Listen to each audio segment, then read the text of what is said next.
Sometimes life gives you 1 second that changes everything. I was just walking down the hall, about to say goodnight. But something felt off. His door was open slightly, and I heard whispers. Not the kind you'd expect from a phone call. I stepped inside, and what I saw, it still haunts me. I stood frozen, unable to speak.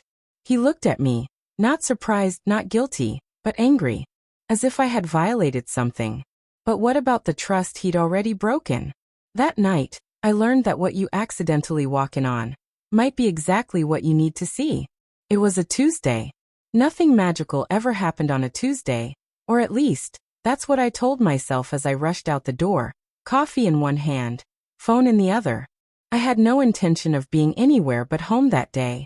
My heart was still mending from a breakup I hadn't fully processed, and the last thing I wanted was to pretend to smile at some gathering. But a friend had insisted. Just come for an hour, she said.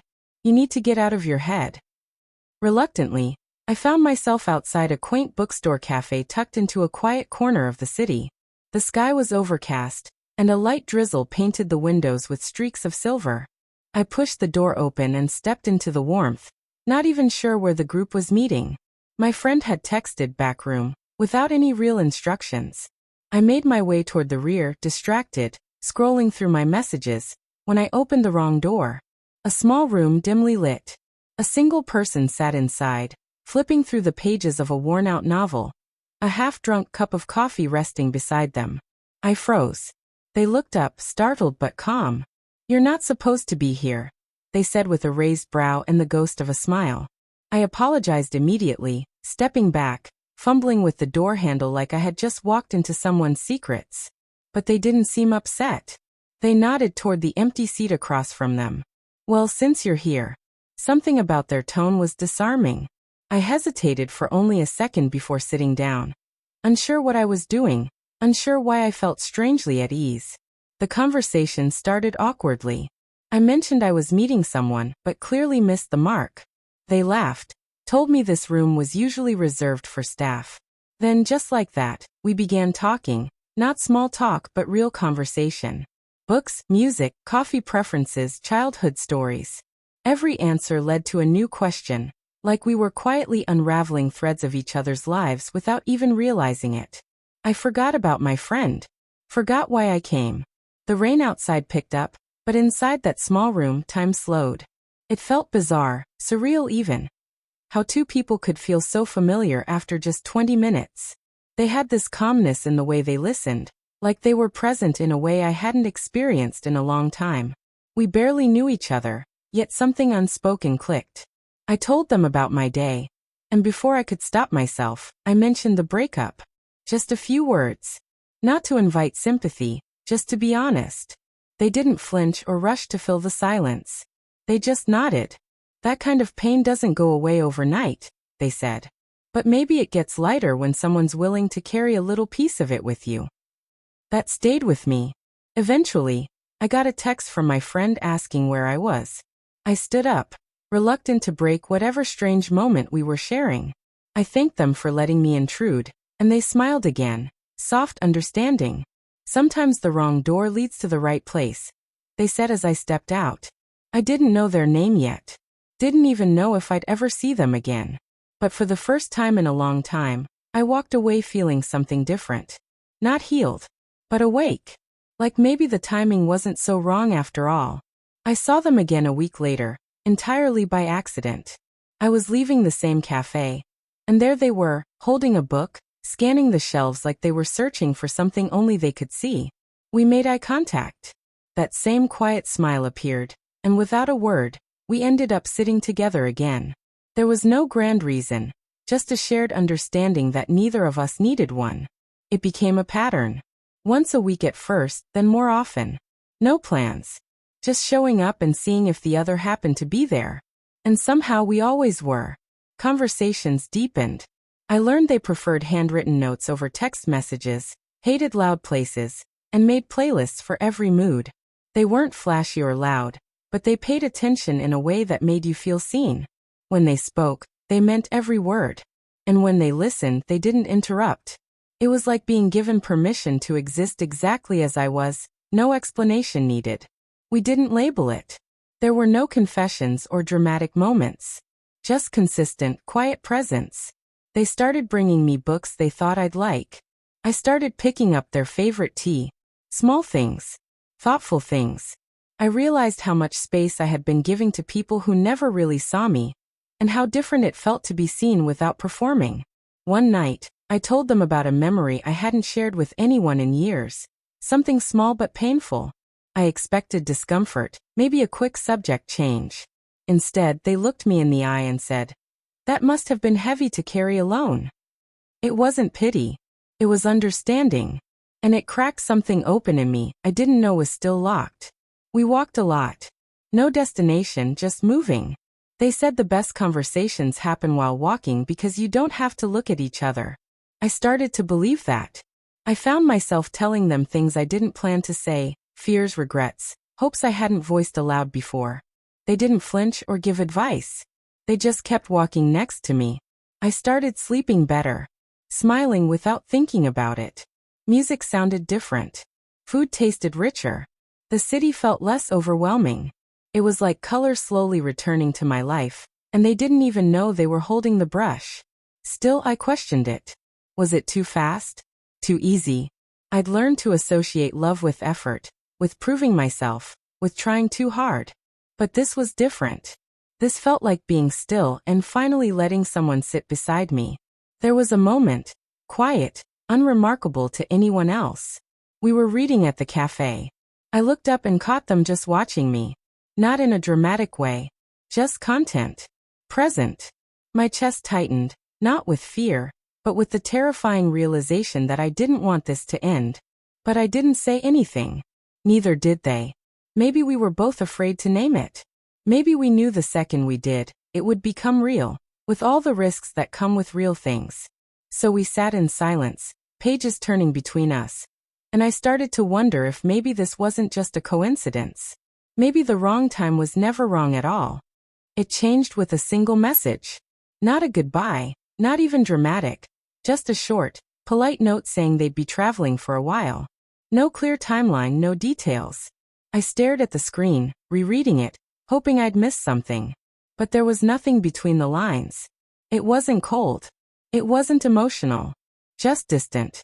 I told myself not to overthink it. People have lives. Obligations.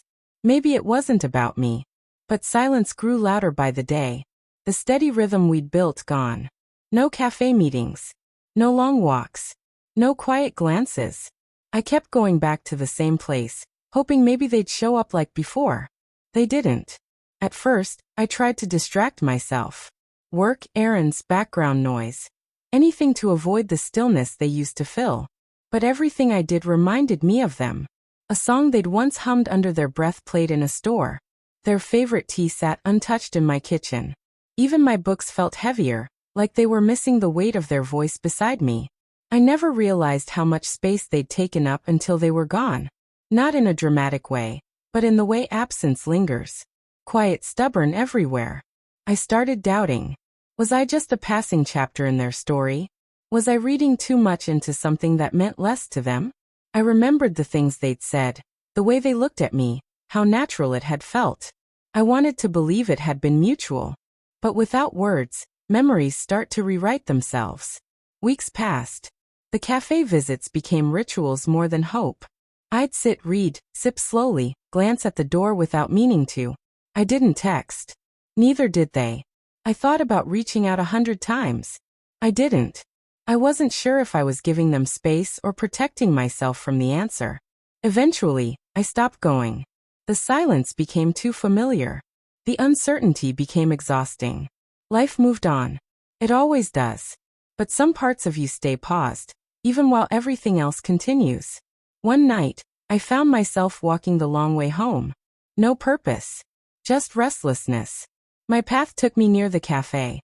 I hadn't meant to go there, hadn't thought about it, but suddenly I was standing outside. I looked in through the glass. My table was empty. I almost turned around. But something kept me rooted. Maybe it was habit. Maybe it was the faint hope I hadn't let die completely. Maybe I needed closure. I stepped inside, ordered something without thinking, and sat down at the old spot. Same corner. Same seat. familiar and foreign at the same time. I didn't expect anything. I just wanted to remember. Not them, but who I had been when I was with them. Calmer. Lighter. Open. 10 minutes passed. Maybe more. Then the door opened. I didn't move. I didn't dare look up right away. But I felt it. That presence. That awareness. The air shifted. When I finally looked up, they were standing there, same soft expression, same calm eyes. No grand apology. No dramatic reunion. Just a quiet, steady look that said more than words ever could. They sat down. No small talk. Just silence. Familiar, full, and somehow warm. Then they said, I didn't know how much I missed this until I didn't have it. I didn't respond right away. I didn't need to. In that moment, I understood. Sometimes the pause isn't the end.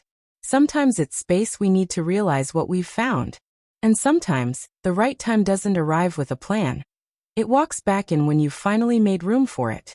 They didn't ask for forgiveness. They didn't offer explanations wrapped in excuses. They just looked at me with a kind of quiet knowing, like they understood how much their absence had meant without needing to hear it out loud. And I didn't ask for anything either. I wasn't interested in answers. I was interested in presence, in truth, in whatever this moment was trying to become. We talked. Slowly. Carefully. Like rebuilding something not from scratch, but from memory. They told me they'd needed time. Not from me, but for themselves. Things had piled up. Life decisions, doubts. They didn't want to drag something beautiful into a storm they hadn't figured out how to weather. I listened. Not because I was waiting to judge, but because I finally understood what it meant to care for someone without needing to control what they gave back. They weren't perfect. Neither was I. But sitting there, I realized that maybe perfect was never the goal. Maybe real was enough. And real meant discomfort, pauses, fear. But it also meant showing up again when it mattered. I didn't feel fireworks. I felt steady. That kind of calm that doesn't demand attention, but stays anyway. We picked up the thread, not pretending like nothing had happened, but acknowledging that something had, and choosing to continue anyway. From that day forward, things were different. Not in a dramatic way, but in the way we held space for each other. We didn't try to recreate what we had. We built something new. We learned how to say what we needed without fear of breaking the spell. We disagreed sometimes. We gave each other room. And we kept choosing each other, on good days, bad days, and days that were just quiet and ordinary. They never tried to save me. They never promised forever. But they stood by me in moments when they could have walked away. And that meant more than declarations or big gestures ever could. They stayed when it mattered. I started noticing the little things again. The way they hummed when they were deep in thought. How they always looked people in the eye when speaking. How they remembered things I mentioned in passing weeks before. I didn't need to guess their feelings. I saw it in the way they chose to be consistent, even in silence. Some days we didn't talk much. Some days we laughed until everything hurt. But no matter what kind of day it was, there was a thread of peace that ran through it. Not because we avoided pain, but because we learned to hold it gently together. I once believed love had to be loud, consuming, marked by highs and lows. But this taught me love can be quiet, steady. It's found in showing up, in listening without fixing, in seeing each other fully and staying anyway. We didn't call it fate. We didn't romanticize timing. But we did accept that some things, when they come back, aren't returning to repeat. They're returning to begin again, better. So no, it wasn't the wrong time. It was the time I needed to grow into the version of me who could recognize a love like this. A love that didn't rush or demand. A love that simply asked, "Are you here?" and waited for the answer. And every time since then, my answer has been yes.